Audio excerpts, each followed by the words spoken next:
Anyway, where were we? What was I talking about? Your bad Wendy's news? Yeah, I saw they're doing surge pricing, which is devastating. Why do you say don't show your phone on stream? I'm sure you have protections, but I've never understood it.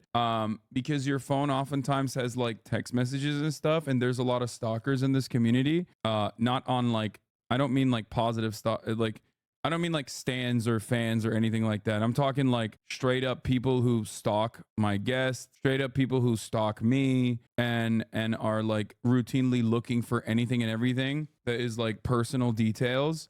Positive stalkers. No, what I meant was like, I'm not talking about like fucking fans. There's no such thing as a positive stalker, obviously. Duh. Yeah. What you drinking? I'm drinking Volant cold brew. What do you say to the people who say Mitch McConnell stepping down is bad because whoever comes next will be worse? Insane Trump loyalists?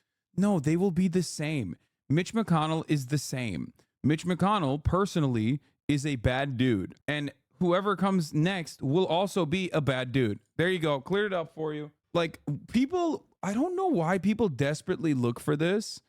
Like, they desperately want to make themselves feel like whoever is, you know, whoever came before Mitch, whoever comes after Mitch, oh man, it's going to make us remember Mitch fondly. Like, sure, because things keep getting worse and worse. What happened to the Stumptown cold brew? I drink that too still. I like this. I would get bored of drinking the same thing, so I always like mix and match. So I like the toasted coconut Volant, not an ad. So I drink this, and I also drink a Stumptown ones too. Bro, you look so pretty today. Thank you. So do you, chat. Stumptown, yikes. Wait, why? What's wrong with Stumptown? Stumptown. What did they do? Did they do something too? I don't fucking know. Jesus Christ. Are they canceled on TikTok? What's happening? Oh man. Oh brother. They poisoned my crops. They sent cicadas down to this town, my lord. The Stumptown Legion. Can you get a fancy espresso machine just to get people mad? I don't have time for the work necessary to make like really good espresso. So I just do Nespresso, which I fucking love. I ride for Nespresso, dude. The Nespresso pods in the morning have basically saved my life.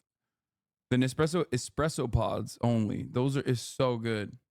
Put it in your steam room and make the espresso during the top of the hour ad break. Yeah, no. Wait, are you drinking like black coffee with like no milk, sugar, or anything? Yeah. I love coffee. I'm a massive coffee fan. It's actually like cold brew has been a major game changer for me because I feel as though with cold brew now you actually have with cold brew now you actually have like relatively decent iced coffee. Like iced coffee, iced Americanos are hit or miss sometimes, but iced coffee used to be just regular fucking brewed coffee poured on top of ice in America. Cold brew changed the game forever, honestly. I love it.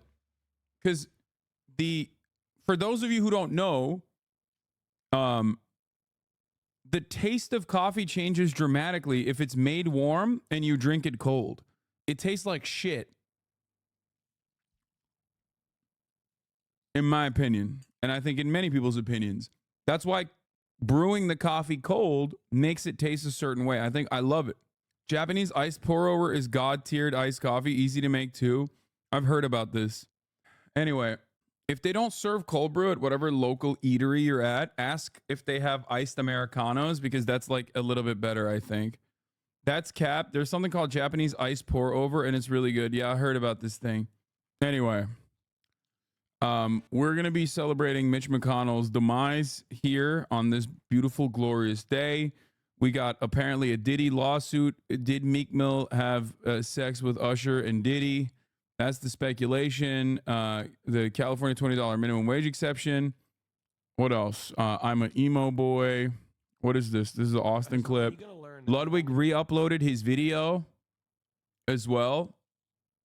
And people are very mad at him. The redeeming quality of us is that we're attractive. You really think we'd have anything that we have if we weren't good looking? I think you guys have a great personality. Well, thank you, Ray, but nobody else believes that. I'm sure it's one person So in it's the like chat does. we sell.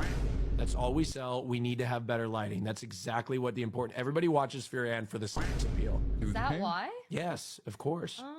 Ray, you don't know this. Everybody watches it for the appeal, raw appeal. Just Everybody. do it shirtless then. Well, maybe we will. Maybe we have to. Stans came out with a W video too, really.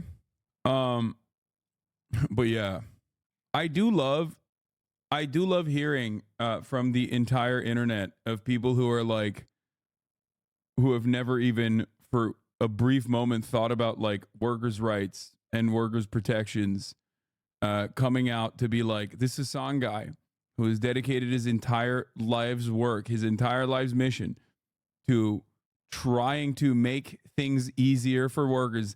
That guy fucking hates workers, baby. Listen, he hates those 9-to-5ers. Please don't watch any of his content. Please don't listen to anything he says. Just trust me, okay? Just watch this fucking clip that's 30 seconds long. He hates them. The wage cucks. He fucking hates them, dude. Like Keemstar. What is this? New video. A conservative Cyberpunk 2077 YouTuber recently had a meltdown after he became the main character for saying Cyberpunk wasn't political, but it was actually attacking Hassan and Black Lives Matter. Lamau. Wait, really? Dude, a lot of people kind of lose their minds. A lot of people kind of lose their fucking minds about me. I don't know what's going on there. Hey, bro, just found out Ludwig made his company a workers' co-op. Yeah, I'm glad that he finally came out with that. It is very cool. It was also part of the reason why I was trying to fucking reach out to goddamn Yanis Varoufakis, Mr. fucking co-op at Valve for like a fucking year. And for some reason, I'm the only person who can't talk to him. I'm still talking to DM25. They still haven't linked this up together. I don't know what the hell's going on. Giannis. Is it because I'm Turkish? Be honest, Giannis. Is it because I'm fucking Turkish, dog? Is that what it is? Be honest with me. Yanis Varoufakis, former Greek finance minister, Marxist economist, one of the founders of DM25. You have slandered the Greeks, not surprising. Are you and Lud actually beefing? I can't tell sarcasm. No, dude, what the fuck? Why would... No, me and Ludwig are not beefing. I have before called Giannis kind of looking like... called him out for looking like Voldemort a little bit, but we need to slide into his DM. My normie friends who watch neither of you think you and Lud are beefing. That's so funny. Wait, what? Why would normies know about me and Ludwig? What the fuck? But anyway, many people are talking. They're saying they want your input on the new Diddy lawsuit. Dude, I don't know anything about Diddy. Like, I don't. I broke up with one of my exes because of Diddy. That part is definitely. I mean, I've told that story before. Yeah, she wanted to go to a birthday party at P Diddy's house, and like. It was her friend's birthday. I knew the friend as well, and I was not allowed to go. So I was like, okay, well, then you're single. Go have fun. I've talked about this before. I broke up with her over the phone. That's lame of you. What the fuck? No, this is old ass lore, but it also is like perfectly valid in my opinion. Listen, if someone is like breaking your boundaries on that front consistently, and like you're supposed to be hanging out, you're supposed to be hanging out with them on a Friday night, and they're like, hey, I'm going to go to P. Diddy's house for a birthday party instead. You know, I think that's like really, really valid. Not letting Diddy smash is lame. Yeah, dude, sorry. Sorry, I wasn't like about that lifestyle. You know what I mean? I wasn't like, hey, man, yeah, no, go ahead. Have fun at P. Diddy's house where I'm not allowed to go. At first, I was like, I want to go. Like, I'll go. That sounds cool. And she was like, no, you can't come. It's just me and my girlfriends. I was like, okay, well then have fun. Your personal Omalake Cannon event. Didn't someone say that D said that you sent haters to Lud and someone else? Feels like some chatter said it lately. I don't fucking know what people are saying, but it is pretty funny that on Reddit, if you look at it, it's me and Ludwig beefing because it's brigaded to shit. But in the fucking real world, Ludwig and I are friends. So like, again, it is yet another perfect demonstration that like Reddit is not fucking real, and you will be duped by a bunch of fucking brigaders if you just go on Reddit. They think they're actually correct. They think that they know what the fuck is going on, right? And they're very, very invested in it.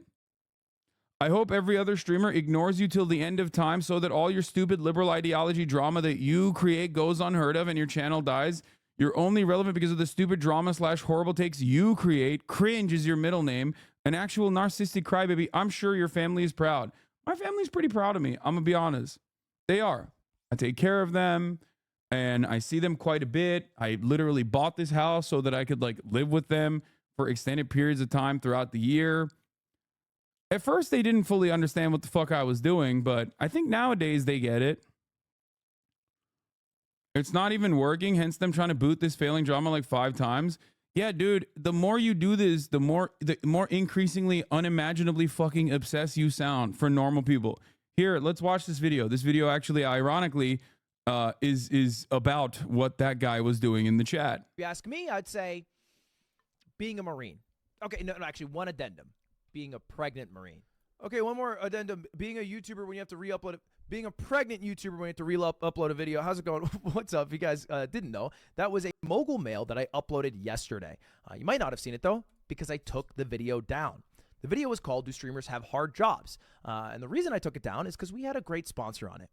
But the great sponsor wasn't getting great views. In fact, the video got 50,000 views in the first hour.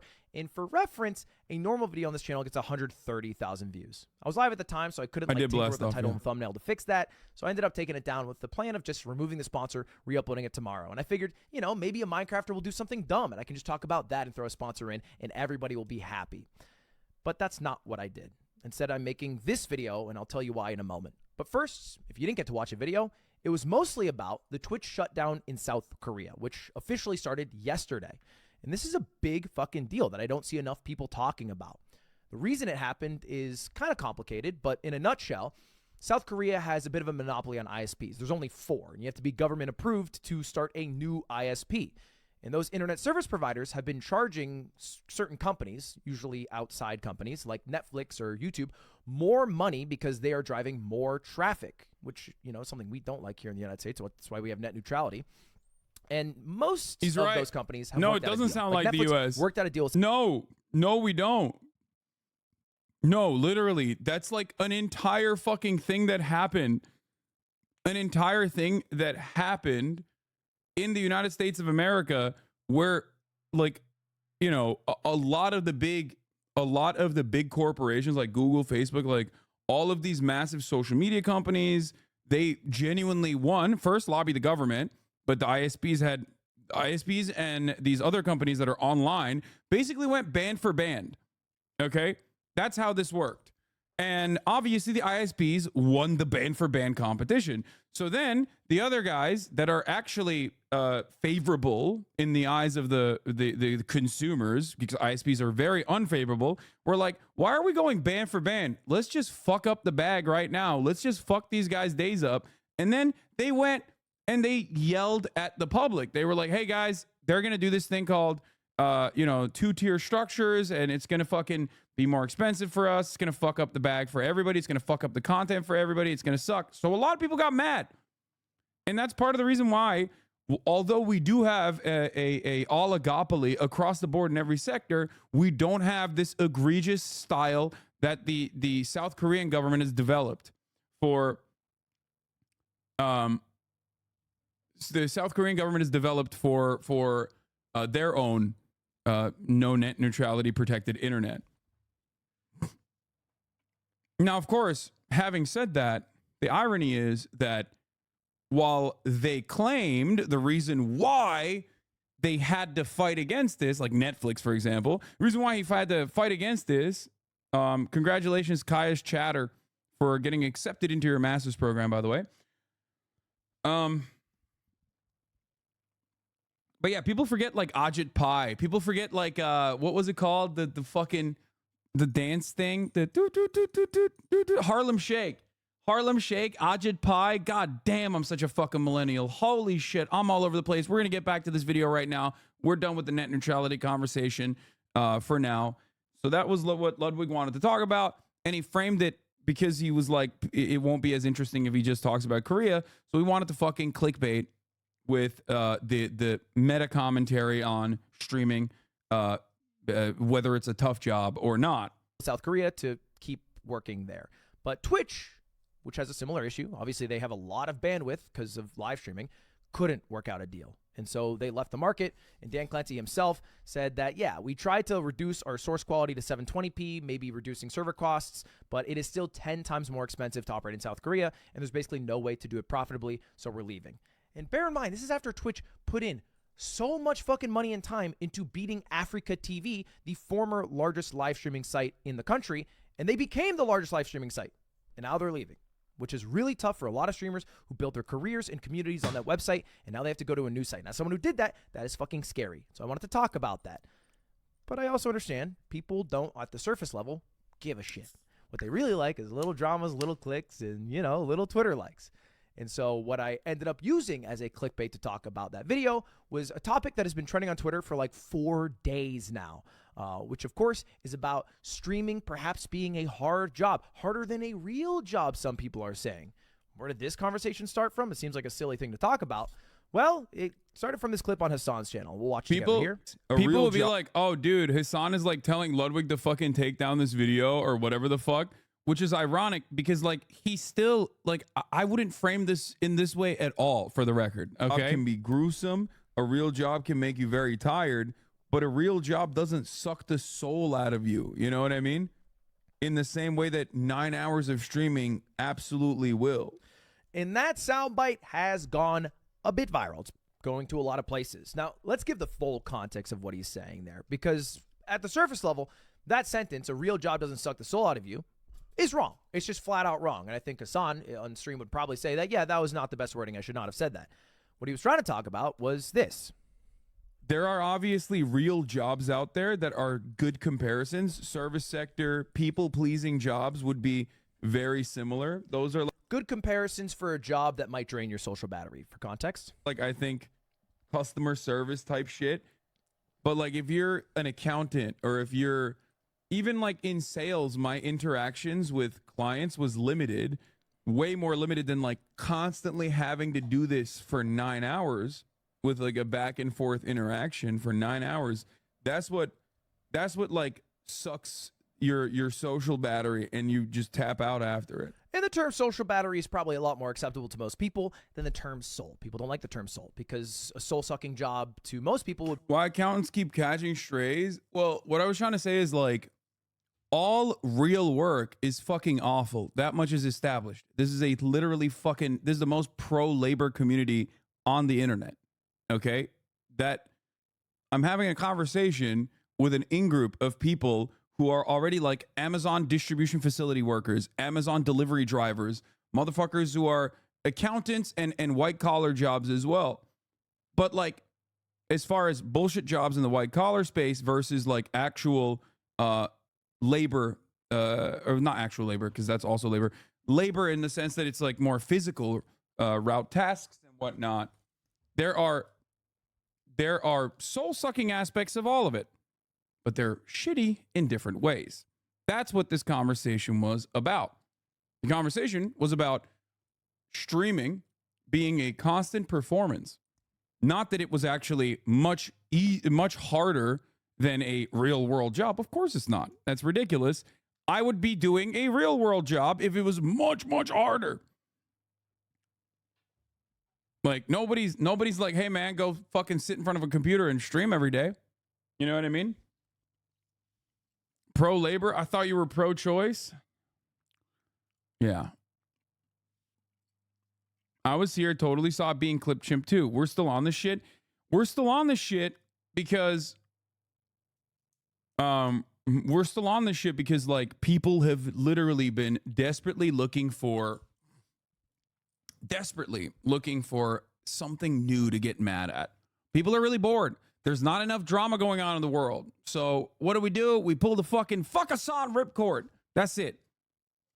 Couldn't you make an argument to prove your point is based off the response of this clip? Normal job holders don't get scrutinized to this degree for everything they say. Yes. However, what doesn't matter is that ultimately I am very privileged.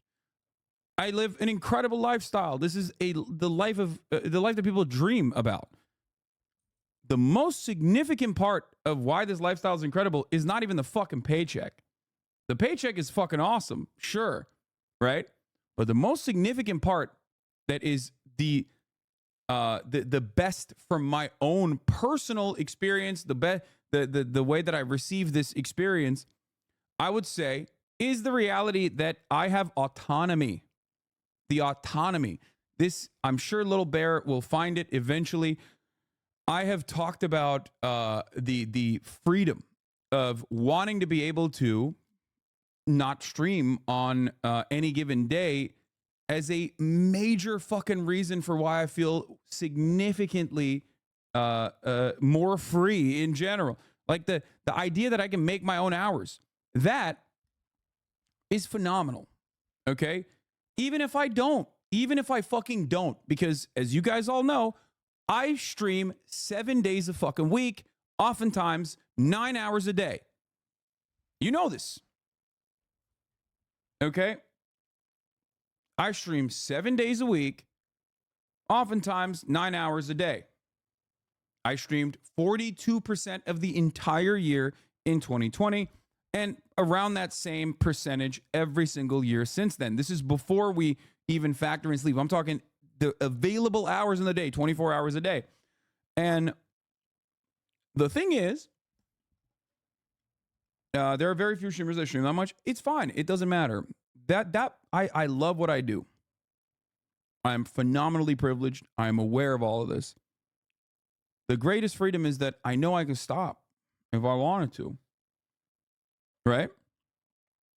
I know I can stop. Part of the reason why I don't is because I have people that rely on me for consistently streaming, obviously.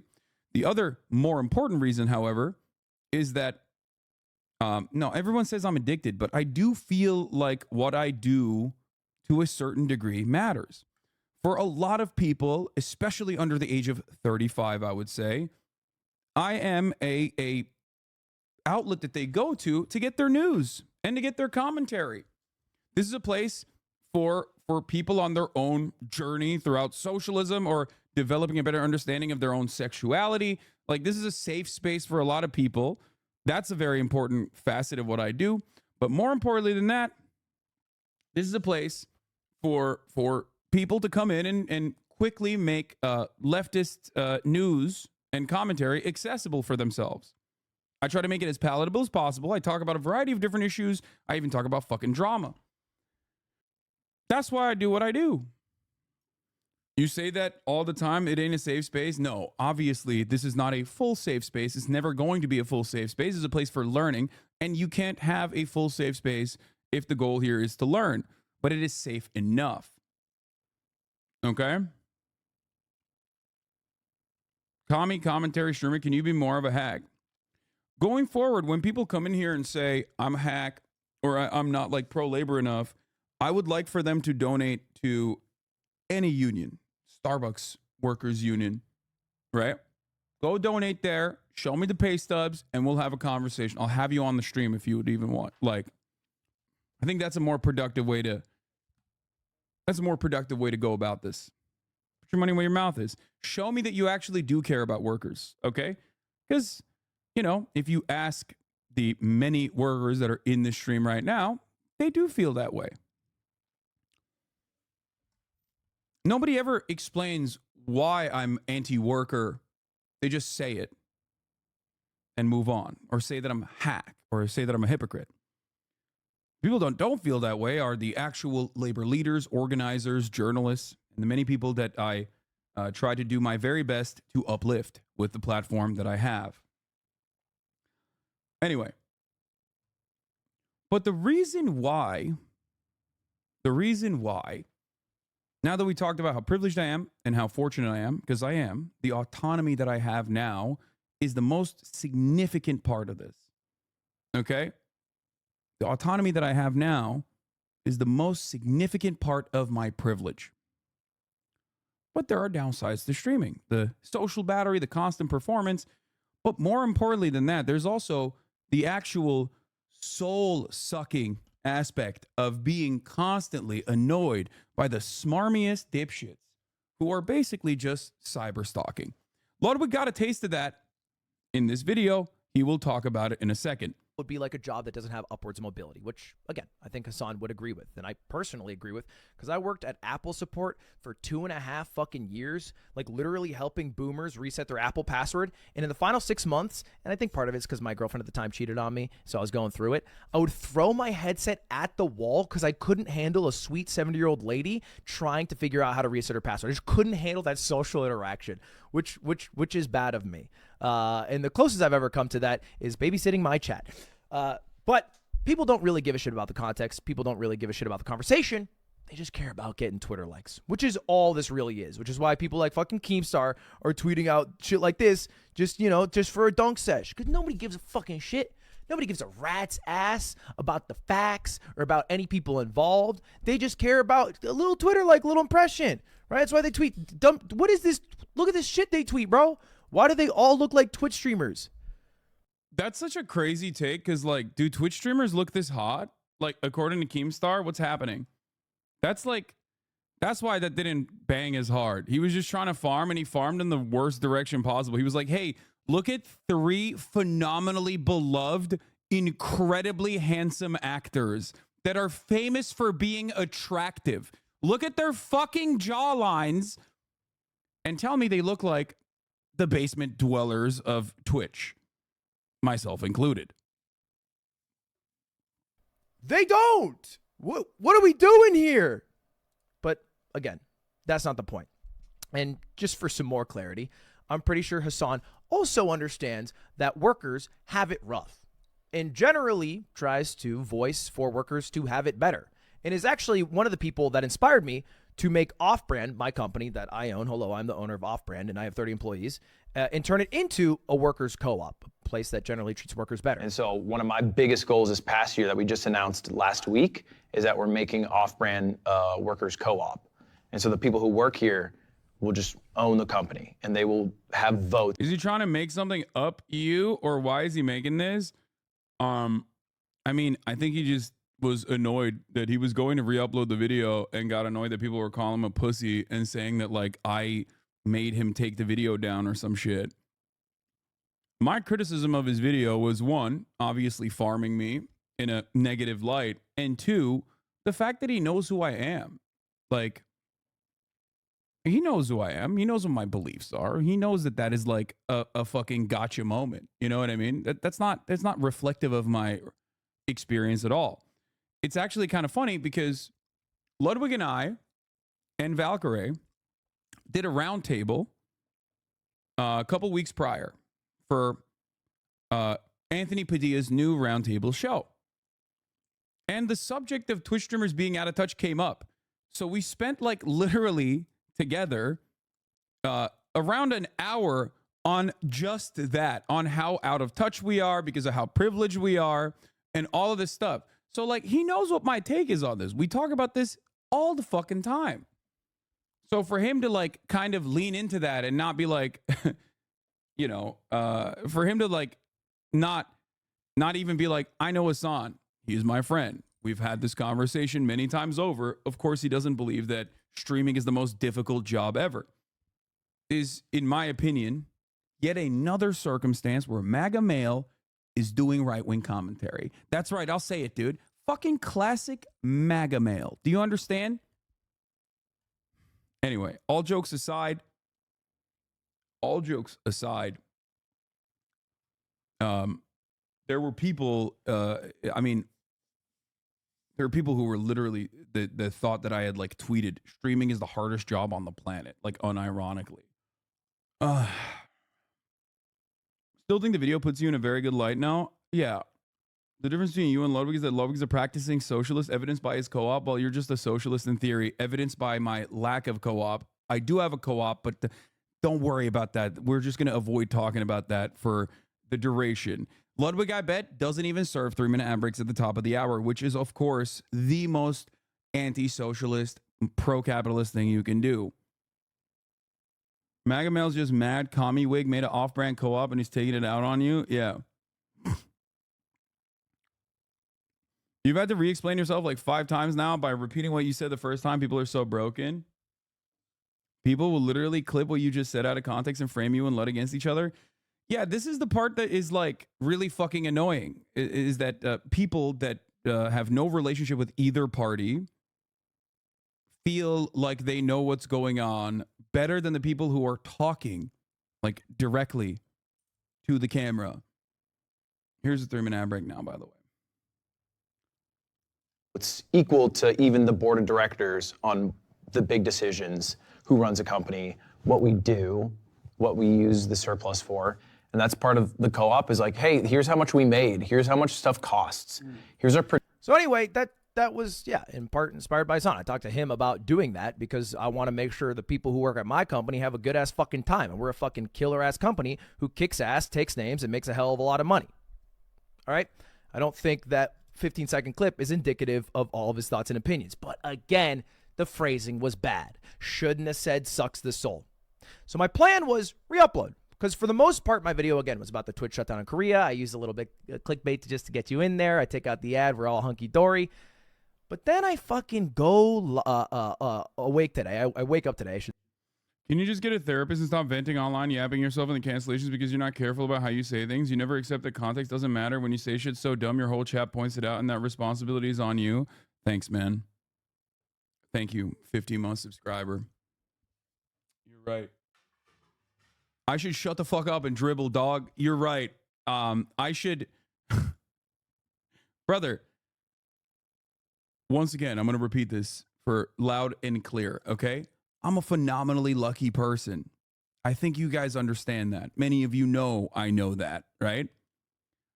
There is virtually nothing I can do to stop people who come in here and clip shit out of context and pump it.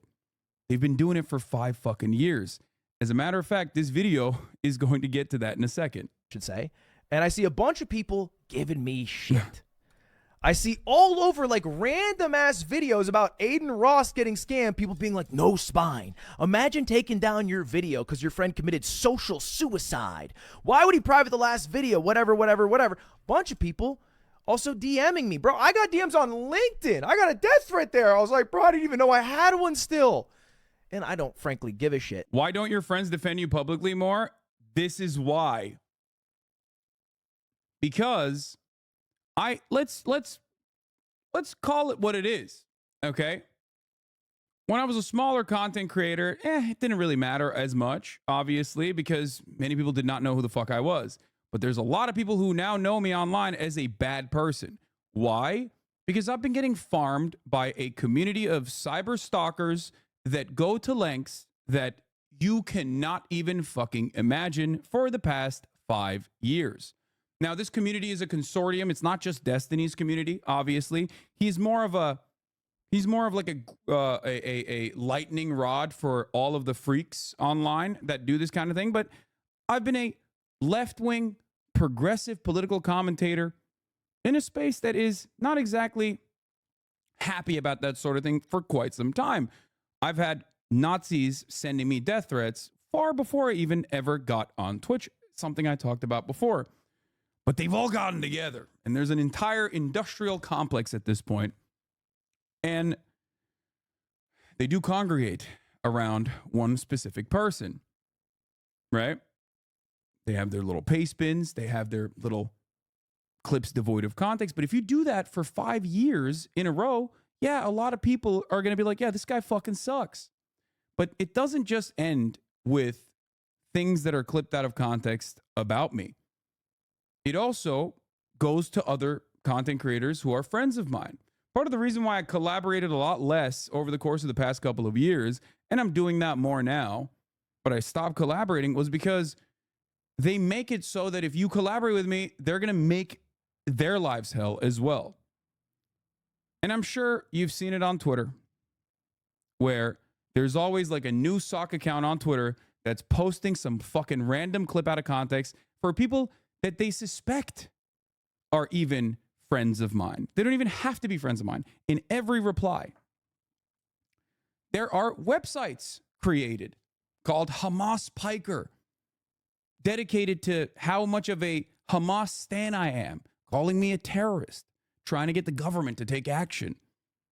Now, these are the things that I don't normally talk about, because validating the cyber stalking in this way is something that is probably the worst thing you can do, because there's not really anything you can do to deal with it. There's no legislation around it.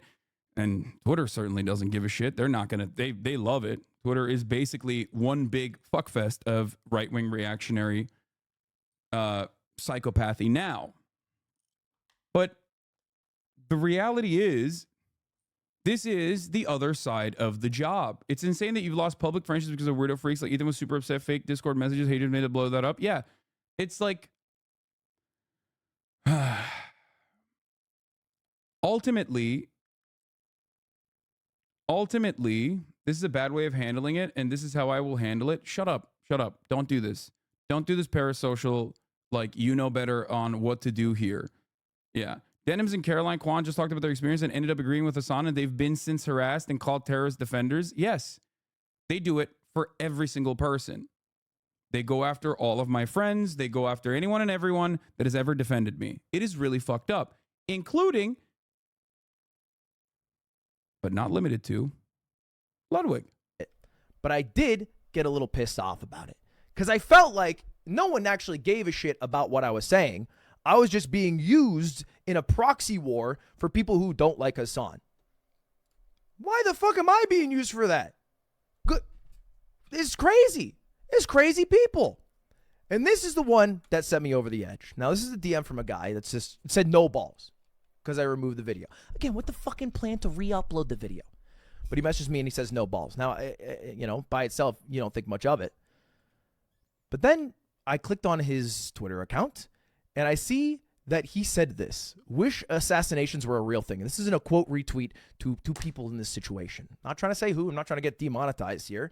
Like, brother, if you are fantasizing about fucking murdering me over a clip that is, like, obviously out of context, I'm sorry. You gotta get help. You gotta fucking go offline immediately. It's just so miserable.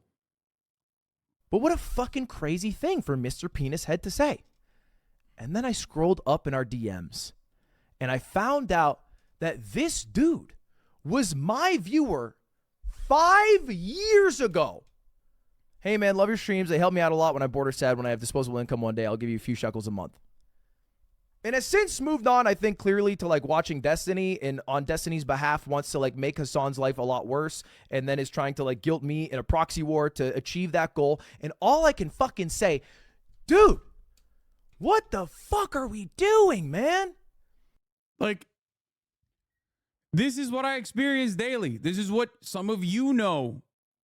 This is what some of you experience daily just for being fucking outward fans of mine online. You get, everybody has gotten whispers, even in a fucking Twitch chat, from a dude who's been banned in here to be like, hey, would you like to learn about Adolf Hitler? Or, hey, why do you watch this fucking commie dirtbag piece of shit? Or, hey, actually, this guy's a terrorist. I hope you know that. And you guys are all terrorists yourselves. These are all real whispers that banned accounts have whispered to people in this community because they see a username on here and then they fucking pomp them. It is exactly the same way that 4chan poll used to operate back in the day. It's exactly the same way that the hate forums used to operate back in the day. It's the exact same way that the alt-right and their fandoms used to work during Gamergate. Now, of course, it's partially because I don't have any advertisers, so they can't go after my fucking advertisers. They try to get me banned on Twitch. That's not working. So what do? They move on to the next thing. Cut him off from his fans and cut him off from his friends. That is literally what is happening for the past 5 fucking years. Of course people are going to see me in a fucking bad light for this reason. That is the only aspect, I would say, that makes this shit untenable. If I wasn't such a spiteful fucking piece of shit, I probably would have, fucked off. Maybe moved to a less accessible form of content creation like YouTube videos or something. But I like having this community. You know why I like having this community? Because when I go to Alveus Animal Sanctuary in Texas, and Maya approaches me and says, hey, we sometimes ask people, like, if they want to put, like, a little bot when we're streaming here to fundraise for the sanctuary. And randomly, I go, of course, I would love to do that. Randomly, this community will just out of nowhere fundraise around almost $30,000 for the Alvea Sanctuary over the course of 2 hours. To me, that's it. That means that we are a phenomenal community of people that will immediately be able to fucking fundraise for causes that we care about, even if it's impromptu, out of nowhere. And that's not the only part. Aside from making news accessible, aside from talking about, doing political commentary and also shooting the shit every now and then and being able to change people's perspectives on the way they see the world, I think that's very important for me. That's why I started doing what I do. And I've been saying this since day one. Aside from that, there are a lot of people who then go out in the fucking real world and do stuff. There are people who have started labor unions, like the Chipotle labor union in Lansing, Michigan. There are so many of you that are a part of the Starbucks workers union, which we will be talking about today.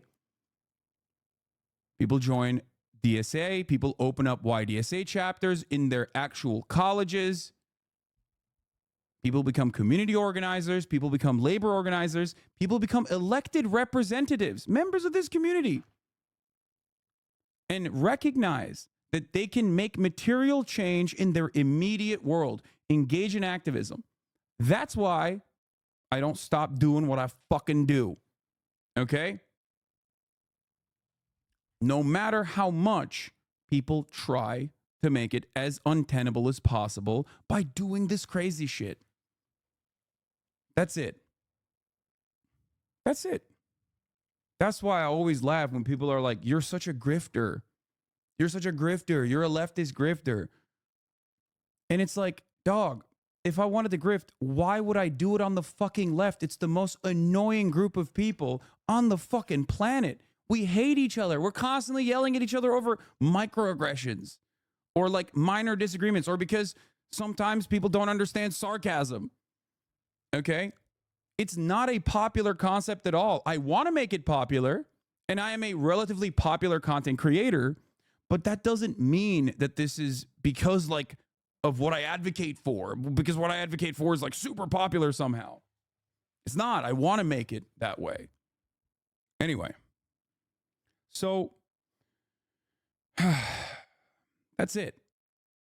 That's why it's so funny where people are like, dude, he's a grifter. And it's like 10 years ago when I had no money whatsoever, broke as fuck, and I started working at the Young Turks doing a sales job, right? And started doing content for free because I really wanted to make videos, My commentary on issues was as consistent and as prescient as they are now. That's why I can always go back in time to like a video from 2016, 2014, 2015, 2017, and you will see me repeat the same exact talking points. The same exact talking points. You know? If I wanted to make money, I would have been a liberal on MSNBC or a right-winger online. That's where the money is. Steven Crowder got a $50 million deal that he called a slave labor contract. A slave labor contract. $50 million he said no to and had the audacity to claim was slave labor. Are you fucking kidding me? There is no comparison on the left because left-wing media has to be grassroots funded. There are no billionaire oil barons who are going to be like, yeah, let's get this fucking, let's get this anti-billionaire guy the bag, please, so we can advocate and try to stop people like us from existing as billionaires.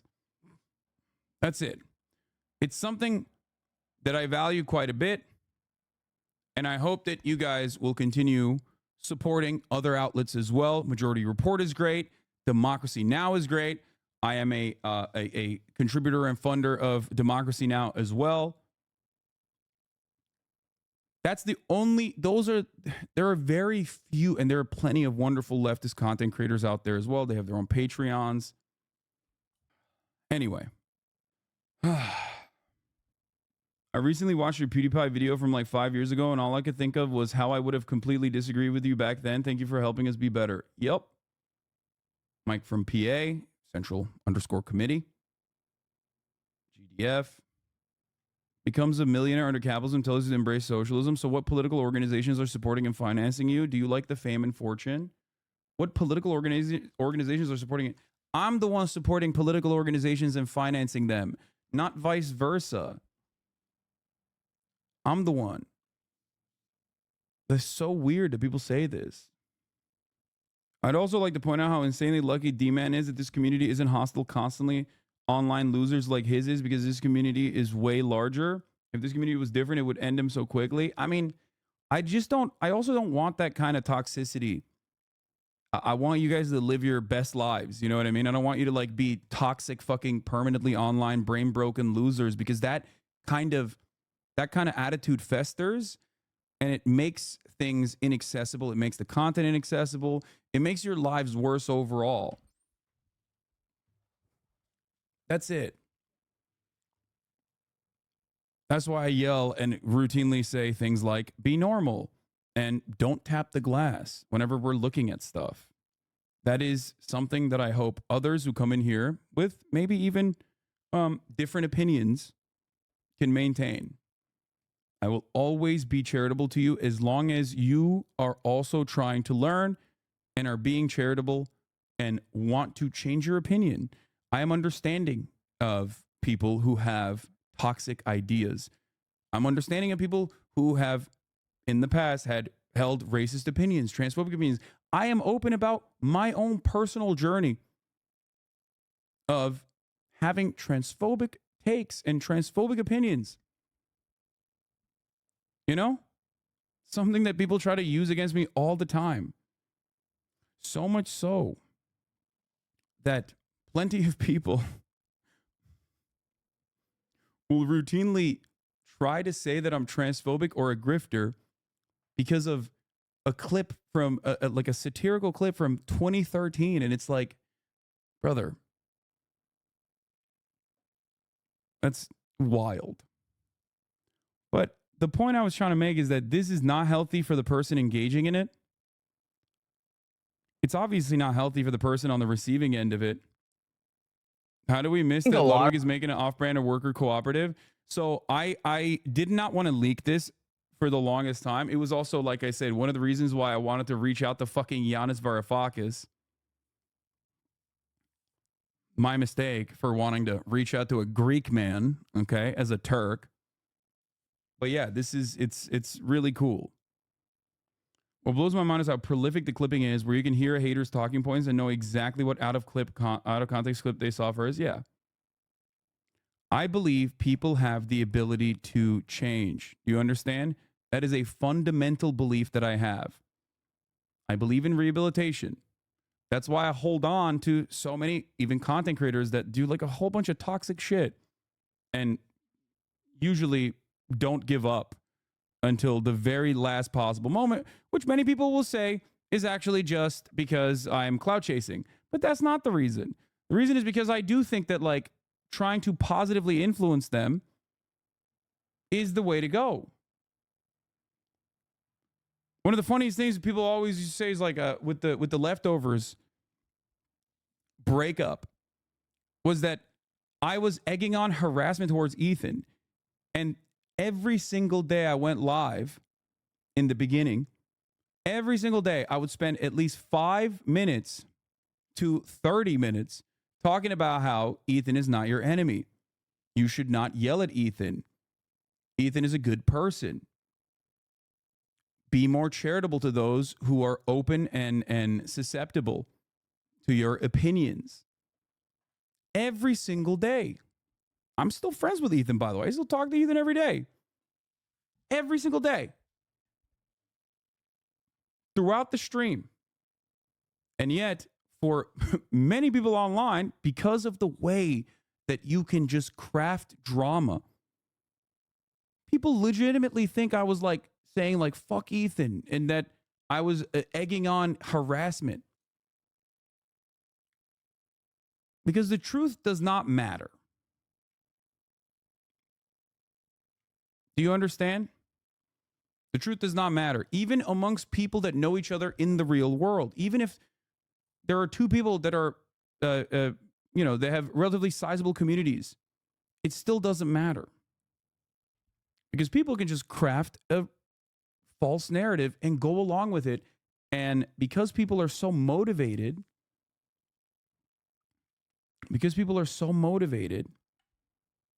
one clip chimp that disregards every previous context, their body of work in order to build a narrative is going to go way longer than the actual reality. That's it. It's a very interesting phenomena that we experience online. Them and we could have a conversation. But when I see people online, they don't feel human, man. It fucking blows my mind that a dude who used to watch me when I had 200 viewers, I went back to the stream, 200 viewers, right? Who used to fucking chill ass dude, can now be a guy who's wishing for assassinations. Cause why? The guy you don't like online is millionaire? Said something you don't like? It's the most un-American thing I ever heard in my fucking life. What's more beautiful about being an American than seeing someone you don't fucking like, but they're allowed to say whatever the fuck you don't like? It blows my mind. Now, I do think there's a larger trend going on here where people are just kind of turning on streamers. You know, from the pandemic, where streamers grew a lot when a lot of people were struggling, it was perverse. Didn't make sense. Most people were struggling and streamers were thriving. I was thriving. By the way, this is a verbatim Hasanabi take right here that he's fucking repeating, okay? Right.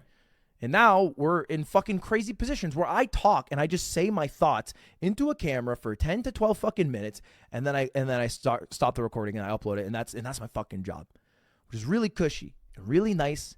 And I think I and every other fucking streamer, all right, Asmin, Hassan, whoever, understands the privilege to be in that spot. But I can see why other people look at that and they'd be like, well, this fucker's dumber than me. He's a piece of shit and he has a way better life. I can't buy a fucking house. I feel like I have no upwards mobility. Inflation's crazy. I can barely afford gas. And they'd be mad, which I get. I think every streamer, specifically at the top, and that's all I'm talking about, the top 1% of 1% streamers, they get it. They get it. And if you hate me because of that, no worries. But let's just be fucking human about it, right? You don't fucking wish for assassinations. Just be like, hey, man, I think you're a piece of shit because you have a fucking cushy-ass job and I don't feel like you deserved it. I get you. I'm sorry, bro. I'm trying to make the best of it, do right by those around me, fucking run a kick-ass company, do right by my employees, get out, bake bread. That's me. Anyway, that's all I want to talk about.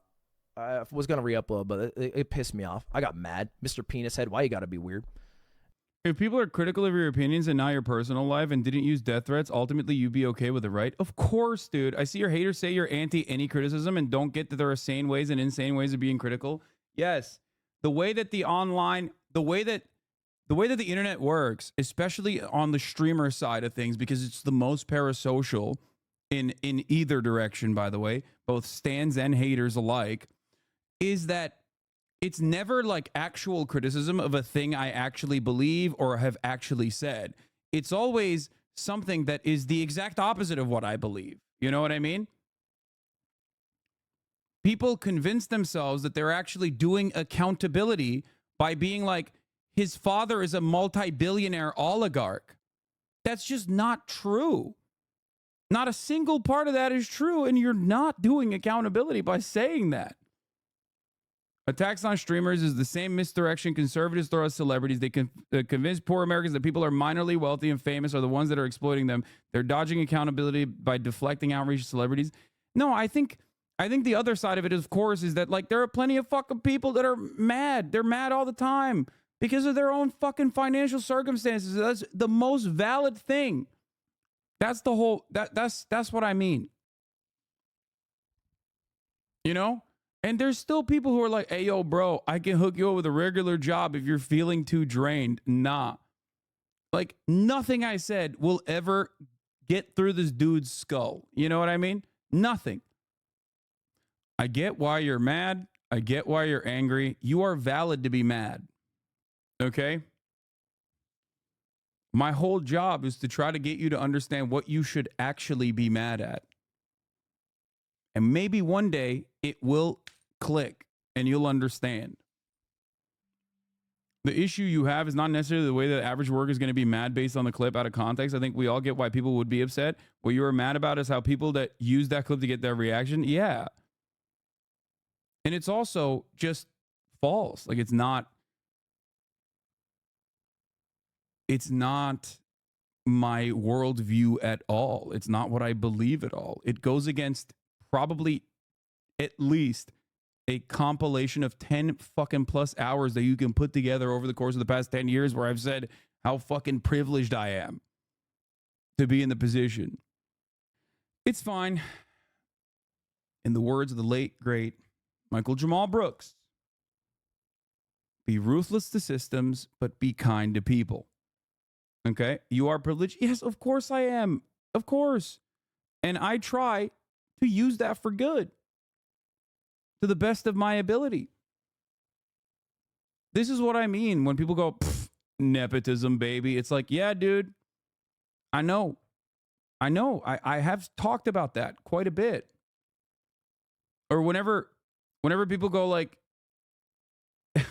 it's just, there's so many different things that people get mad about. And it's most of the time is like shit that I have voluntarily brought up myself that they suspect I'm hiding for some reason when I'm not. And then they just like lie off of it. That's it. Sorry, I only respect rich people who kick me into the dirt and call me a filthy prole. Well, a lot of people don't even do that. A lot of people will specifically turn around and be like, I think minimum wage should not even exist. I think there should be a, I think that, you should fucking do a free internship. Like, people that have that kind of mentality will then turn around and be like, but I'm not anti-labor. That fucking guy is. That Hassan guy. Don't fucking look into his background at all. Don't look into his commentary on the issue at all. Look at this fucking clip. Anyway, I will never understand it, but there are unfortunately a lot of people who are rabid and upset. And hopefully they will one day recognize that it's not some fucking random dickhead Twitch streamer who tries to do his very best about uplifting workers and for good. Does buying a $3 million home in LA, a Porsche Taycan, private planes, and going to brothels count as greater good, Lamau? But you couldn't pay mods or editors enough, right? See, like, this is what I mean. Everything that you just brought up is insane. Okay? Like, how do I, is a gish gallop of just like falsehoods. How am I supposed to fucking address this? This motherfucker thinks I don't pay my editors or mods. It's just wrong. How do you deal with that? How do you deal with a person who just like genuinely believes that? And you can like try to explain it to them, but they're not going to listen. They don't give a shit. Bro hit the community meme cartwheel. Yeah.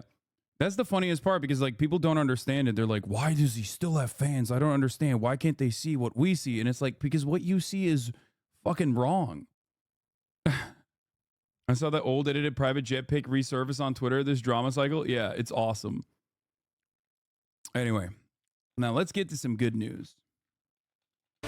This is CNN breaking news. Big breaking news at this moment. We are told that Mitch McConnell, the Senate Minority Leader right now, and he has been the leader since 2007 of the Senate Republicans, will announce shortly on the floor of the U.S. Senate that he is going to step down as leader. We expect that he will say he will stay on through this year's election. Again, this is very, very big news. This is according to a source familiar with his plans. He's dying. We do He's know dying, boys. that his office has formally said that he is going to make extended remarks on the Senate floor. You see the Senate floor right now. We are watching and waiting for McConnell to come out. He just turned 82 years old.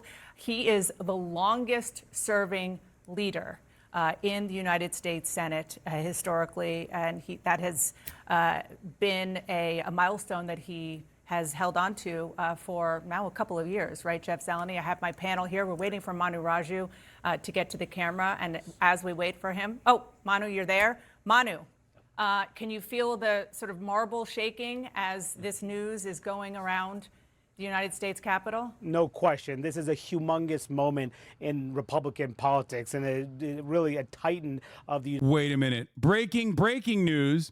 According to Los Angeles Times, it is now confirmed that Hunter Schafer of Euphoria was arrested in the ceasefire demonstration at 30 Rock. Hunter Schafer fan accounts on top. Hasanabi L. I was a little skeptical of this yesterday. Turns out it is real. That is a crazy fucking turn of events. I swear to God. Big news. Oh boy. Euphoria star Hunter Schafer was arrested Monday during a ceasefire protest at 30 Rockefeller Plaza during President Joe Biden's visit to Late Night with Seth Meyers. Now, why I thought this was like genuinely shocking or suspicious and probably not real is because this is a hard launch. This was an impromptu protest. People did not know that Joe Biden was going to be at 30 Rock. They found out and very quickly put together a protest at 30 Rock. JVP did. Jewish Voice for Peace. I had no idea that Hunter Schafer was already tight with Jewish Voice for Peace like that. That she would she would leave Milan Fashion Week, go to fucking New York and attend an impromptu protest like this. What a legend. I feel like it's fair to be skeptical of it. I said I wouldn't believe it unless Hideo Kojima gave a tweet that's the seal of approval. What a queen. What a queen. What do you mean, turn of events? You were the only one here that didn't believe it? I did not want to jump on this story because it sounded too good to be true. Okay? That's how I feel about it. It just sounded too good to be true. Sometimes maybe my skepticism gets the worst of me. My pessimism gets the worst of me. I am not, doesn't cover breaking news when it's a mass shooting, but this is okay. Okay, dude. Yeah. What a queen. What a freaking queen. Euphoria star Hunter Schafer was arrested Monday during a ceasefire protest at 30 Rockefeller Plaza. Schafer, who plays Jules in HBO's gritty teen drama, was among the dozens of people taken into custody following the demonstration, which stemmed from Israel's war in Gaza following Hamas' October 7th attack.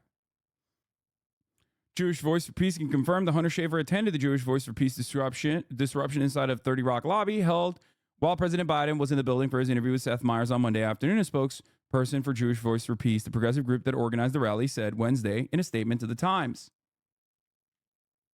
Hunter was arrested at the protest along with 50 other people. The spokesperson said, "We commend her commitment to the Palestinian freedom and to a future of justice for everyone."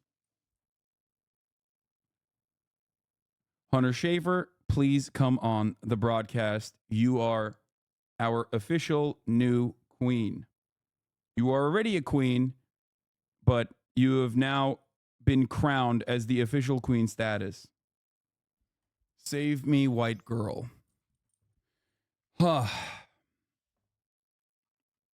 The 25-year-old actor who recently starred in Hunger Games: The Ballad of Songbirds and Snakes was photographed holding large banners inside the plaza lobby during the protest and was also pictured being escorted away by police. The New York Police Department confirmed Wednesday to the Times that a total of 30 individuals were taken into custody. They were issued 2 summonses for trespass and disorderly conduct. A spokesperson for the department said they did not provide identifying information for Schafer. A representative for Schafer did not immediately respond Wednesday to the Times' request for comment. Hundreds of anti-Zionist Jews and allies just took over NBC's famed 30 Rockefeller Center headquarters in New York City to disrupt President Biden's appearance on Late Night Seth.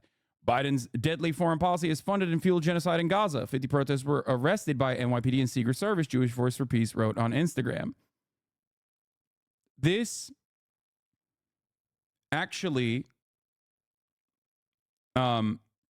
plays a. I mean, this makes more sense when these are the things that I learned about her background, but apparently her father is a pastor in North Carolina and a very progressive pastor in North Carolina. So this kind of aligns with this behavior here. It's wild. It's not as viral as it should be. Yeah. So do you know that Donald Trump also hates fish and when he went to Japan, he refused to eat sushi? Just figured you'd want to know some similarities to your goat. Wow. Is likely her publicist trying to squash this? Yeah. Which is understandable considering what happened to Melissa Barrera, if you guys recall. If you're a young up-and-comer, Hollywood sometimes is not very fond of any kind of anti-Zionist perspectives that you may or may not believe and push for and advocate for. Oof. Written excerpt about Trump saying how he hates fish. He also pulled up on Tokyo, said he had to talk to the emperor and got mad when he had to make a request with the emperor 1 year before. I respect that too. She is a bit more famous than her though, which is good. Plus her being trans can make people less likely to ostracize her because libs may be like, oh, we don't want transphobia allegations. I could be crazy though. No, I think liberals will get fucking gross real quick if they're like super pro-Israel about a trans person. Immediately will say stuff like, oh, you think Hamas would let you live? Well, why don't you go to Gaza and say you are a trans woman to Hamas? That type of shit. Anyway, it's not viral for us, but it is for normies. Chatter thinks his scratch a lib and an ally bleeds. That's not how the saying goes. Yeah. You just gave me flashbacks of the awful sketch. Hollywood destroyed Jane Fonda back in the day for being against the Vietnam War and protesting. Yeah. To voice her opposition to the U.S. involvement in the ongoing genocide in Gaza. Good clip to save from March on getting paid for Fear End. I hope you get paid well for the awesome work. I do get paid super well. I get a even rev share with all the hosts, so we all split everything 20%, which is incredible, especially because it gives me ownership over the work that I'm doing, which is by design. Obviously, Hassan wants it that way for obvious reasons. And it's like, it motivates me to grow it and build something that I see immediate like returns on too. So I'm like equally invested, more so even actually, because like all the streamers on camera on Fear End, like they all have like their own successful businesses and streams and revenue sources and stuff. And I do work with like Ray, for example, so I have other like revenue sources too, but this is like I said, like literally a life-changing amount of money for me and work. So yeah, it's been sick. I feel very lucky and I fucking love it. Yeah, I was holding a gun just off the camera at him to say this.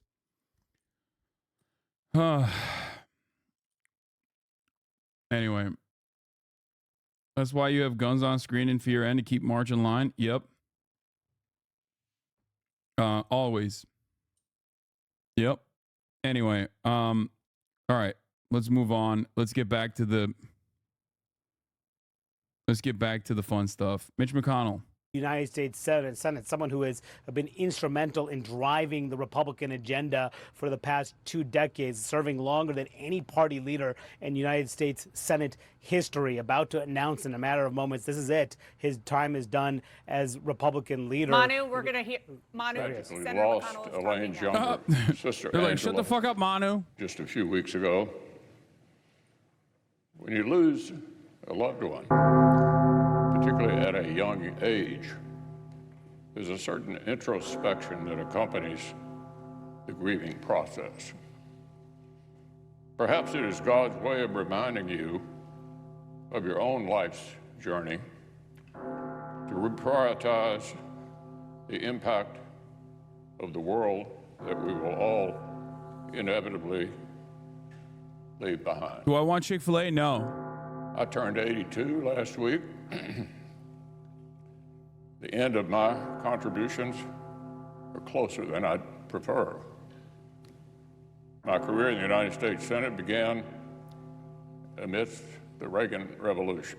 The truth is, when I got here, I was just happy if anybody remembered my name. President Reagan called me Mitch O'Donnell. Close enough, I thought. My wife Elaine and I got married on President Reagan's birthday, February 6th.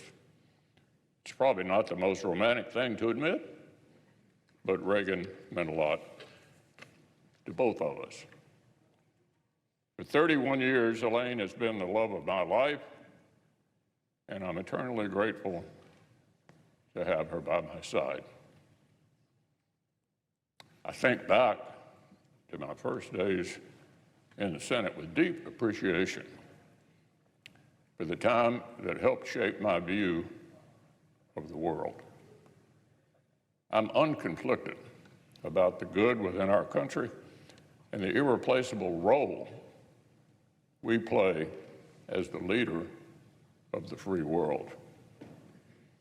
It's why I worked so hard to get the national security package passed earlier this month. Believe me, I know the politics within my party at this particular moment in time. He is really a turtle. He won't fucking die, faults. dude. Misunderstanding politics is not one of them. That said, I believe more strongly than ever that America's global leadership is essential to preserving the shining city on a hill that Ronald Reagan discussed. For as long as I'm drawing breath on this earth, I will defend American exceptionalism. So as I've been thinking about when I would deliver some news to the Senate, I always imagined a moment when I had total clarity and peace about the sunset of my work. A moment when I'm certain I have helped preserve the ideals I so strongly believe. That day arrived today. My goals when I was narrowly elected to the Senate back in 1984 were fairly modest. Do a good job for the people of Kentucky and convince them that by doing so, they might rehire me for a second term. That was it. That was the plan. If you would have told me 40 years later that I would stand before you as the longest-serving Senate leader in American history, frankly, I would have thought you'd lost your mind. I have the honor of representing Kentucky in the Senate longer than anyone else in our state's history. I just never could have imagined that happening. He is When I filibustering arrived death. here in 1984 at 42. I'm filled. Do you think he thinks he's a good person? Yes, of course. Everyone thinks they're a good person. I'm sure he thinks he's a good person. I don't think you can keep up the act and live with the people delude themselves into thinking that they're good people when they're doing like pure evil shit all the fucking time. This is how it is. Sorry, I just responded to someone on the Yanis Varoufakis side. With heartfelt gratitude and humility for the opportunity. But now it's 2024. I'm now 82. As Ecclesiastes tells us, to everything there is a season and a time to every purpose under heaven. To serve Kentucky in the Senate has been the honor of my life, to lead my Republican colleagues has been the highest privilege. What? But one of life's most underappreciated talents is to know when it's time to move on to life's next chapter. So I stand before you today, Mr. President, and my colleagues, to say this will be my last term as Republican leader of the Senate. I'm not going anywhere anytime soon. Oh, come on now. I mean, he is. There's no way. There is no way that this man is not legitimately suffering serious health complications behind the scenes. He would just keep going. There's no fucking time limit. And they love being in power and holding on. He has to be throwing in the towel because he's at death's door. However, I'll complete my job my colleagues have given me until we select a new leader in November, and they take the helm next January.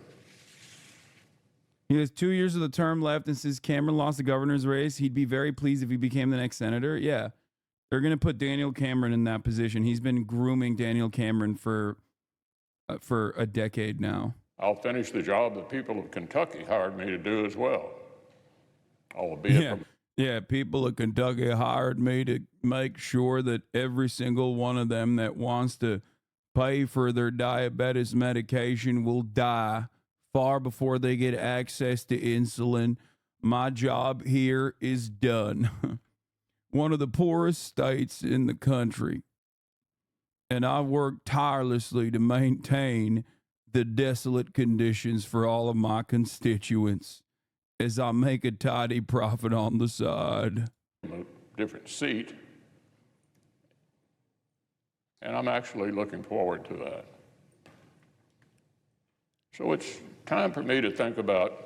When are liberals going to prop up McConnell as a hero, the old kind of Republican Party? Joe Biden will. Joe Biden will release a statement, if they haven't done so far, to literally say Mitch McConnell has served a phenomenal tenure in Congress. He is a statesman that I genuinely appreciate, and he is a representation of the old guard of the Republican Party that was much more manageable and much easier to deal with. He is a firm, he's a beacon of prosperity. He's a fucking committed leader. That sort of thing. Another season. And my friend. He will say he is his friend. I love the Senate. It's been my life. There may be more distinguished members of this body throughout our history, but I doubt. Oh my God, is he about to cry? What the fuck? There were any with any more admiration for the Senate. Nah, you're bugging. There's no way they'll give him the McCain treatment. Brother, Joe Biden has already called him his friend. Joe Biden has already talked about how he appreciates McConnell and everything he's done. Oh, well, there you go. There you fucking go. Did this just release? Oh my God. No, literally, this just released at 2:38 p.m. Eastern time. Pre-watched, even though it already happened. President Biden said Wednesday that he was sorry to hear Senate Republican leader Mitch McConnell stepping down and praised him for his honesty. I'm sorry to hear McConnell step down. I've trusted him and we have a great relationship. We fight like hell, but he has never misrepresented anything. I'm sorry to hear he's stepping down, Biden said, of his former longtime colleague in the Senate.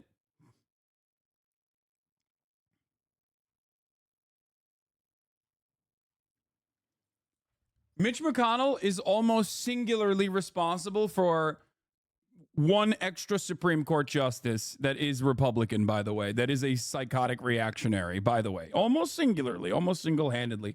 Mitch McConnell famously, under the Obama administration, when the Senate had a Democratic supermajority, by the way, okay?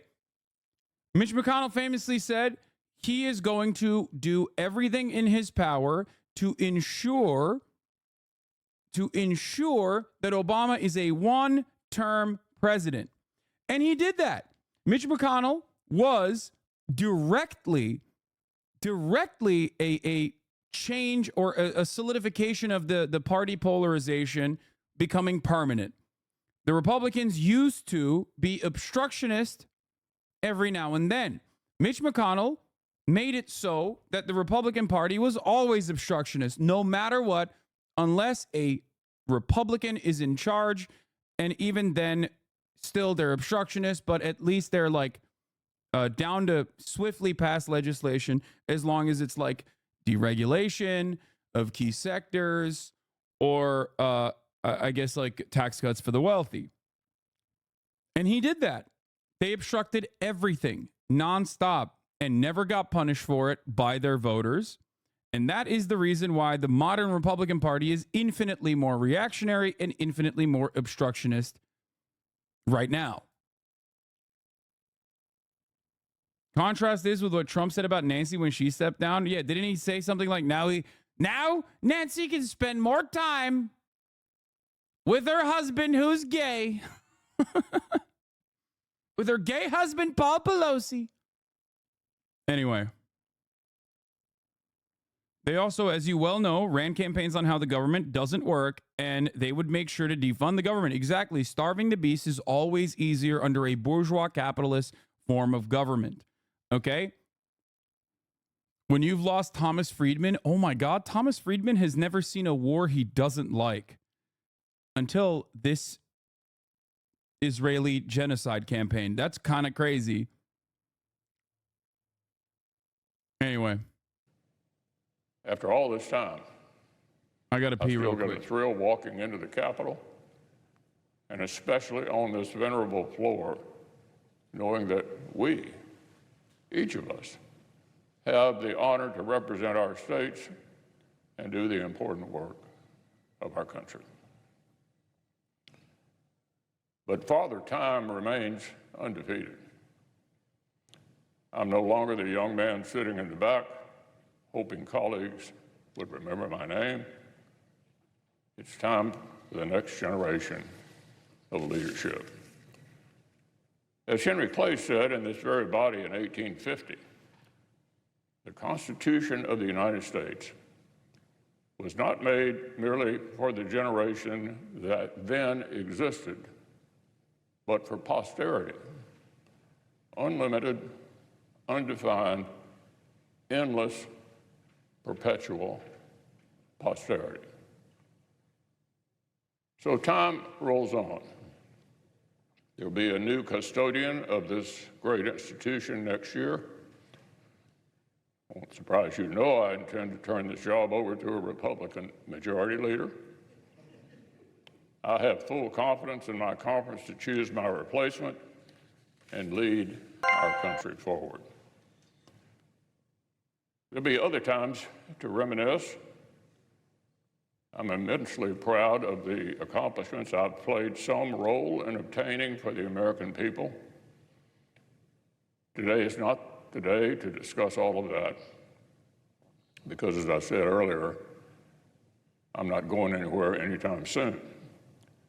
There are many challenges we must meet to deliver for the American people, and each will have my full effort and attention.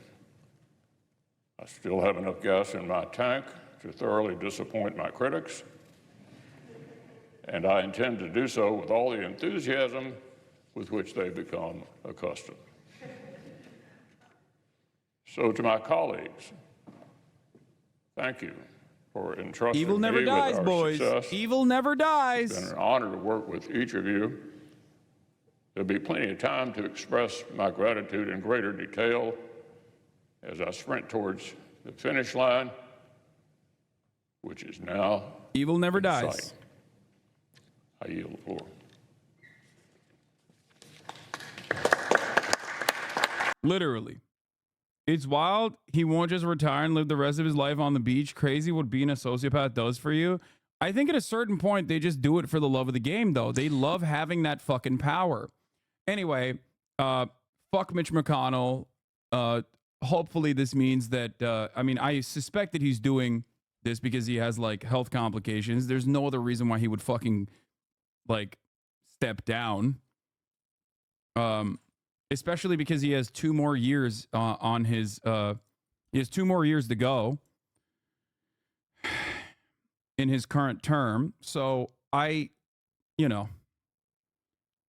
just think that, why is it only Republicans that tactically retire? I don't even want to get into that. It's just, these fuckers usually die in office? Yes. He is a ride or die for the Republican Party, though. Like, he does genuinely love the Republican Party and the Republican project in general. Obviously, he has been made very wealthy as a consequence of that. But beyond that, like, there are people like Donald Trump who don't give a shit about the prosperity of the Republican Party or the Republican project in general. Mitch McConnell's not one of them. Mitch McConnell definitely is the type of dude who cares about like the future of the Republican Party. Something I've brought up many times in the past. Yeah, he basically admitted that as such when he said he got married on Ronald Reagan's birthday. Like, it's almost religious. Do you think you'll be 87 years old dying in the streamer chair? If I make it to 87, which is very unlikely, I would say that if I make it to 87, which is unlikely, but if I make it to 87 as a streamer, that means that like all of my haters have killed themselves. Because there's no way, like, the only thing that prevents me from continuing the stream and makes this like a lifelong thing is the fact that I have so many cyber stalkers that are constantly bickering and doing everything they can to make my life a living hell. You know what I mean? Because I do love what I do. I love it. I love streaming. I love this community. I think it's still important. It's not just about the top of the hour ad break, which comes at the top of every hour. Okay? Which, you can avoid and never see ever again for the rest of your life as long as you subscribe for $5 or for free with the Twitch Prime. Oh, what the fuck, Kai? Goddamn. Way to ruin the moment. Yeah. Wait, will you grow a mullet if I run the New York City Marathon? Hassan, answer now. Probably not. It would take quite a long time for me to grow it. I don't know if I'd be able to. As long as he'll raid Will Nev as he's watching season 321 of Australian Survivor, Will good. More importantly, did you get Hunter Schafer to agree to come on stream? I would love to have Hunter on stream. It would be phenomenal. I have DM'd her on Instagram. I don't think she'll see it. I don't have the Riz. But who knows? All right. Let's move on to Biden and Trump securing wins in the Michigan primaries as some Democrats cast protest votes. That's right.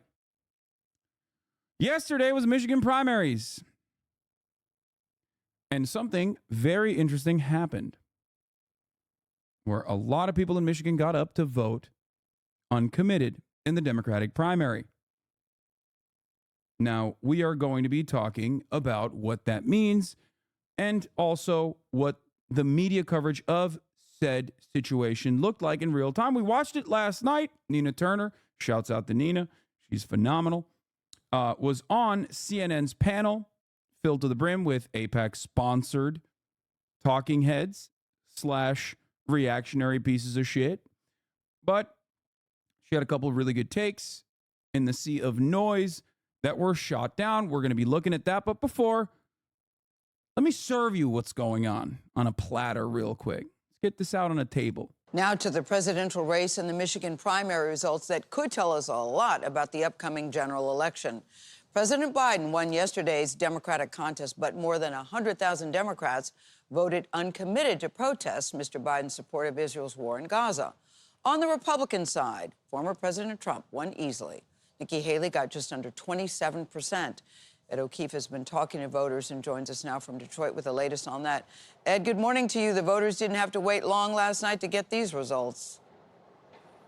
No, they didn't, Gail. Good morning. Donald Trump has now defeated Nikki Haley 6 straight times, but she says she isn't going anywhere as the results continue to show a fractured Republican Party. And President Biden's big win here does come with a wake-up call amid a sizable protest vote over the war in Gaza. And the middle class built the country.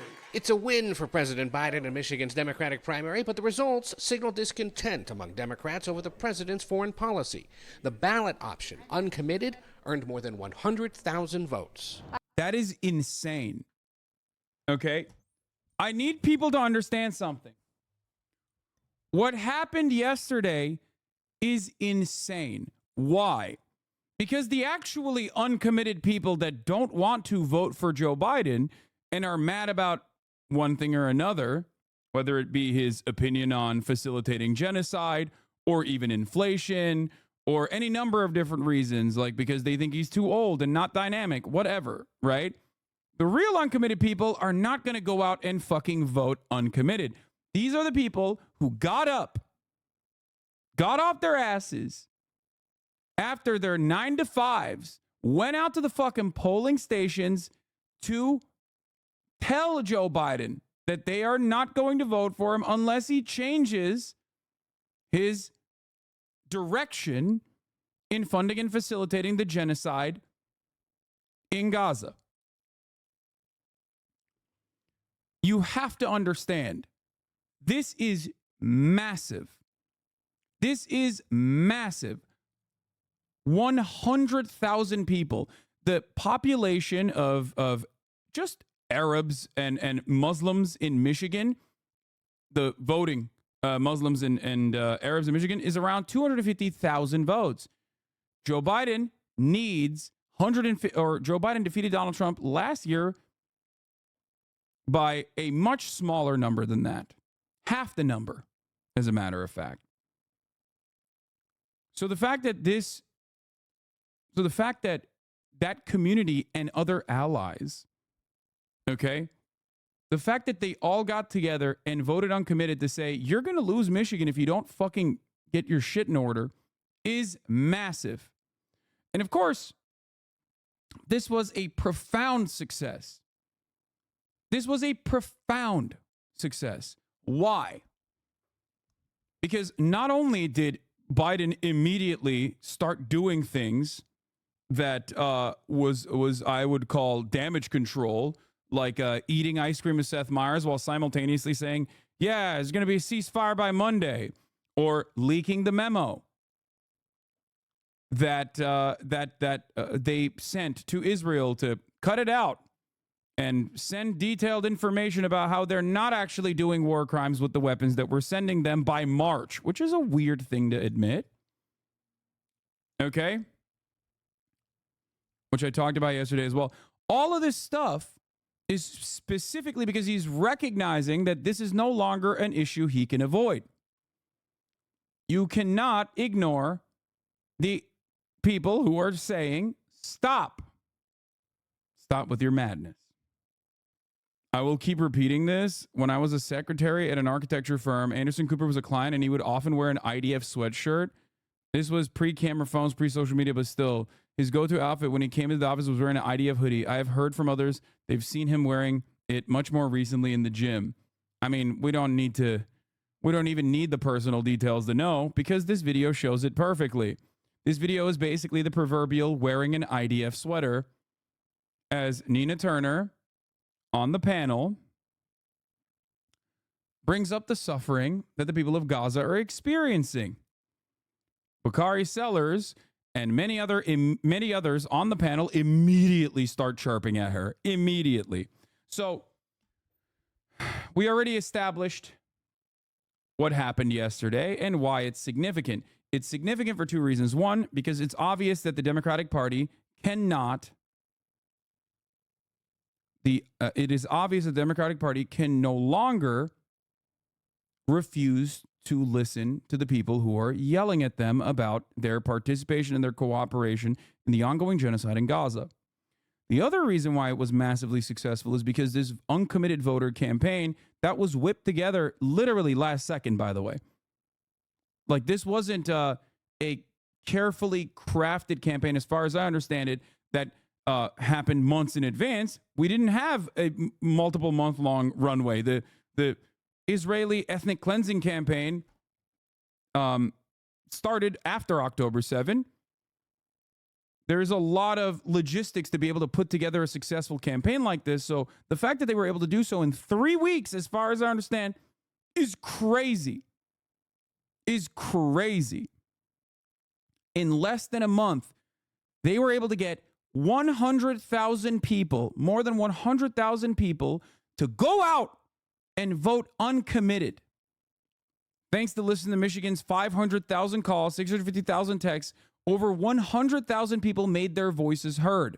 Now it's up to Biden. Ceasefire now. No money for massacres. Free Palestine. Join us to debrief and plan on the 29th of February. Here, I'll retweet this as well.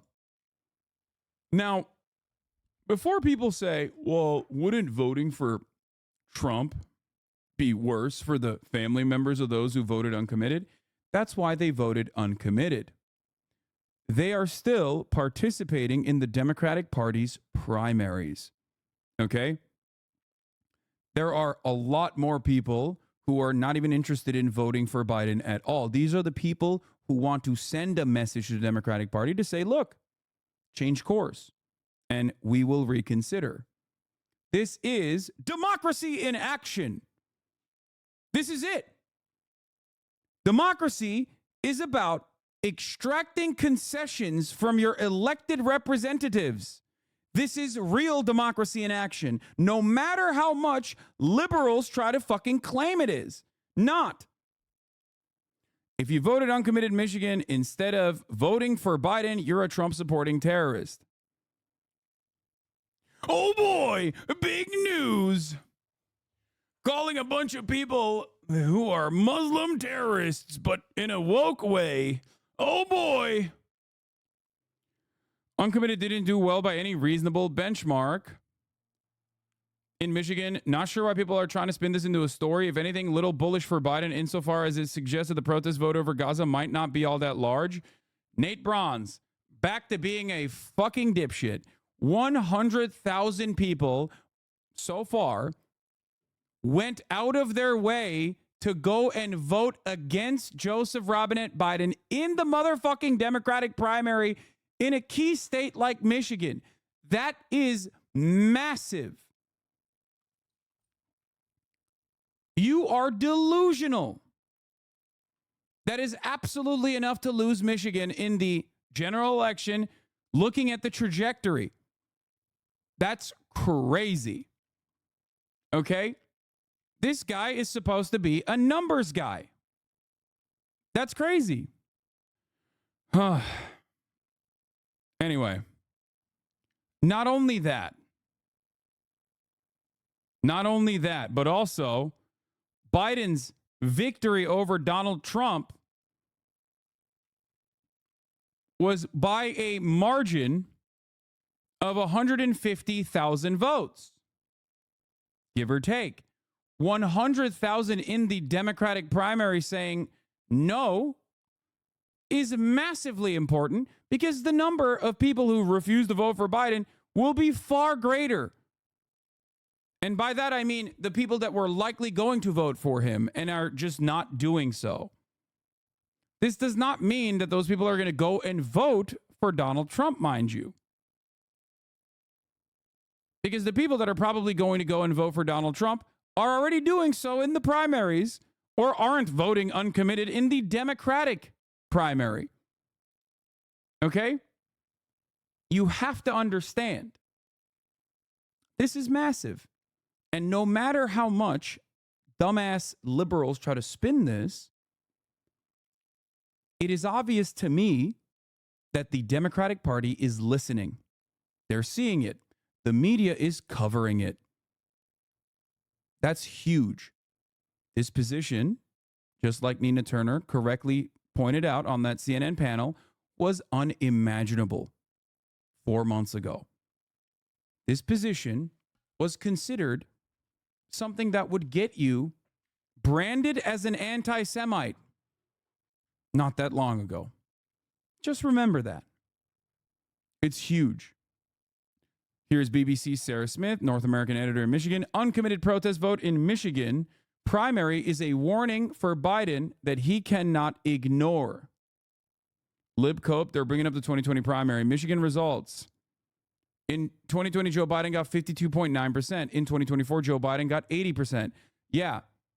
What a silly way to look at the situation. In 2020, Joe Biden was not the incumbent.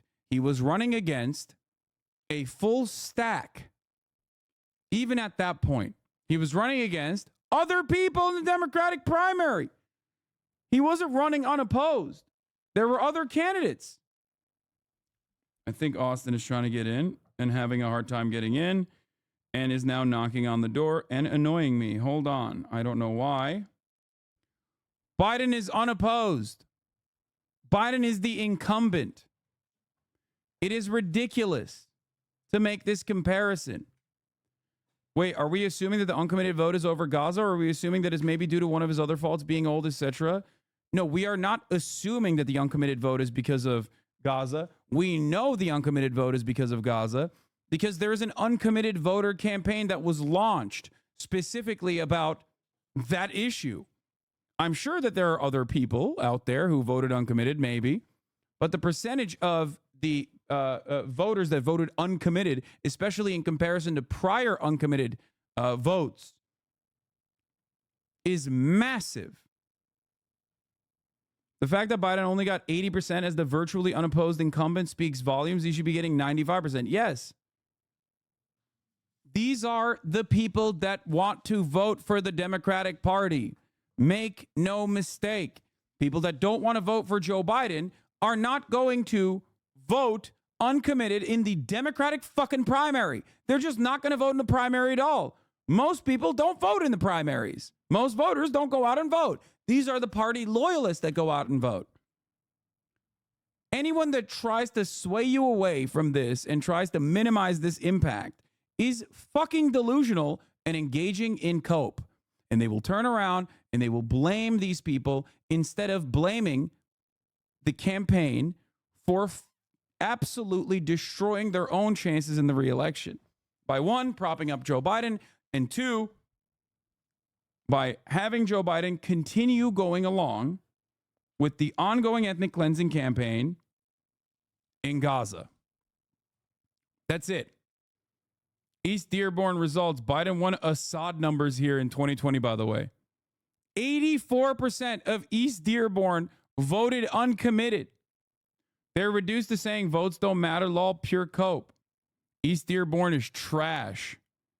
This is the first time in my life and probably ever that Democrats have made this kind of argument during a primary.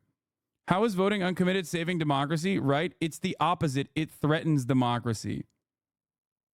Biden only won Michigan by around 150K votes in 2020. The Democrats should be in full panic mode. They are.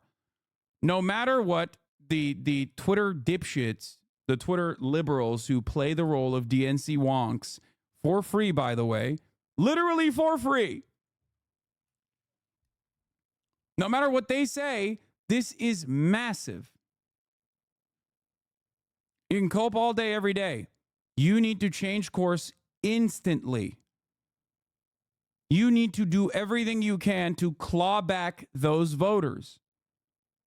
That guy, oh boy, big news guy, is an influencer for the DNC, by the way. If this is the rhetoric coming out of the Gen Z influencers for the DNC, then they're so cooked. They're going to continue negatively polarizing more people, more younger voters that Biden desperately needs in every other state, not just Michigan, in every other state as well. Democrats trying to get your votes versus Democrats when you tell them you voted uncommitted. Why are you surprised? They're just repeating what they hear from the boomer Dems. Zoomer DNC shills are just teachers' pet types. Oh, 100%. It's insane, dude. Calling like fucking a predominantly Muslim, predominantly Arab population of voters that still ended up voting in the Democratic primary, mind you. Terrorists, that's your goal. That's your job here. Here are the states you can still vote uncommitted in, by the way. Just, important to remember and recognize. Idaho, Montana, Michigan, American Samoa, Colorado, Iowa, Massachusetts, Minnesota, North Carolina, Tennessee, Hawaii, District of Columbia, New Jersey, Democrats abroad, Washington, Kansas, Missouri, Connecticut, Rhode Island, Wisconsin, Alaska, Wyoming, Maryland, Kentucky, New Mexico, U.S. Virgin Islands. Another Gen Z DNC plant being called out. Yeah. Regardless of the fact that this is flat out wrong, this is the exact rhetoric Democrats need to avoid if we want to win in November. Yup. This is the other DNC guy who is literally a DNC influencer who loves the Democratic Party, and even he recognizes this is fucking insane. Oh boy. Big news. That's the other guy, Chris Mowry. Remember? We looked at them when Sean was here. Sorry if this has been answered 1,000 times, but what's the point of voting uncommitted? Oh my God. There was a vote uncommitted campaign launched 3 weeks ago by people who wanted to deliver a ceasefire in Gaza and wanted the Democratic Party to stop funding and facilitating and aiding and abetting Israel's genocidal campaign in Gaza. So they immediately did a mass text and mass call campaign and got people to go out to vote in the Democratic primaries, specifically as a show of force to show Biden that he is going to lose this very important state, the state of Michigan, if he continues along with Israel's genocidal campaign. All this hand-wringing over rhetoric, if Biden just changed policy to what is popular with his base, wonder why he isn't responding to the voters. It's almost as if the Democrats don't give a shit about their voters. Exactly. Guys, something that people need to understand is that it's not even just like all of these Democrats that are voting uncommitted are also trying to urge Biden to do something that's unpopular. They want Biden to go along with 89% of the Democratic Party's voters. 89% of the Democratic Party's current voters believe that there should be a ceasefire in Gaza implemented immediately. 56% of Republicans believe that there should be a ceasefire in Gaza immediately. 56% of Republicans. 69% of independents believe that there must be a ceasefire in Gaza immediately. 69% of independents, 80+% of Democrats, and 56% of Republicans. It is fucking insane that the Democratic Party hasn't already flown in to bitch slap Netanyahu in the fucking face directly in a town hall in front of the world to see with this level of enthusiasm and support for this position.